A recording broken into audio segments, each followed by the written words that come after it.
السلام عليكم البنات، مرحبا بكم في فيديو جديد. فيديو منوع في كامل الروتينات اللي درتهم هذو الايامات. صورت لكم من كل روتين شويه. هنا كنت راح ندير الطعام البنات كما راكم تشوفوا، ودرت معاه الجلبانه غليتها، ومن بعد في الحشا كنت راح ندير السوفلي. اول حاجه بديت بالبصل البنات، خليته يطيب مليح، درت له طوماطيش.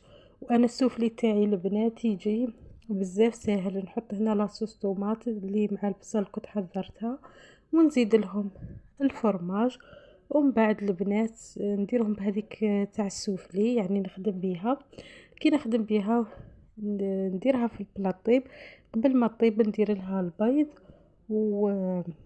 البيض السانوج، هكا تجي بزاف بزاف بنينه البنات. شوفوا هنا كنت نحضر فيها السوفلي تاعي، يجي بزاف بنين مالغري بامكانيات بسيطه بصح يجي بنين.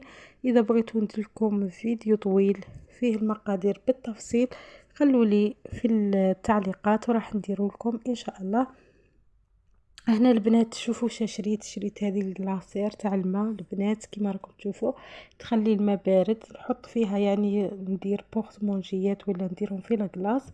كي يقلاصوا مليح نحطهم وندير عليهم الماء، يبقى لي الماء بارد. صراحه تنفع، صراحه هذه تنفع بزاف في الصيف.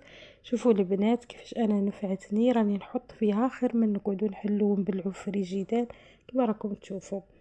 هنا البنات كنت شرينا لامونة من برا. قلت لكم البنات راني مصورت لكم روتينات مختلفة في شحال من نهار، يعني ماشي في نهار واحد. هنا كنا شرينا لامونة من برا مع قهوة حليب، والحمد لله على النعمة. وكنت درت في الفطور، هنا كانوا جاوني ضياف، درت لهم جلبانة كما راكم تشوفوا، راني غير كيما درتها طيب البنات. ودرت شوربه تاني جات بزاف بنينه، شوربه نطيب لها الخضره ومن بعد نرحيهم مباشره. وكنت كذلك حضرت لهم الفلور، راكم عارفين الضياف وكل شيء لازم نديرهم ديسير، نديرهم تحلية ولا فلو. انا الفلو يجيني ساهل خاصة كرانا في الصيف والسخانة وكل شيء، يعني نديروه مباشرة كما راكم تشوفوا. كذلك البنات تقريبيت شوية، ولازم من لويزا ولا تيزانة تاع لويزا كنت درتها انا البنات.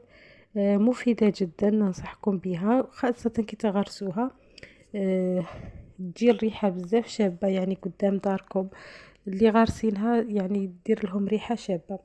هنا البنات في نهار واحد اخر كنت حضرت البسبوسه تاعي تجي بزاف بنينه، كامل اللي ذاقها عجباتو. الا بغيتو الوصفه قولوا لي، راني حطيتها لكم قبل في فيديوهات سابقه الا بغيتو ترجعوا ليها. هنا كنت دايره حبه ليم عفوا، قطعتها وحطيتها في الماء وبديت نشرب فيها هكا قبل ما نشرب القهوه تاعي، قهوه حليب كما راكم تشوفوا.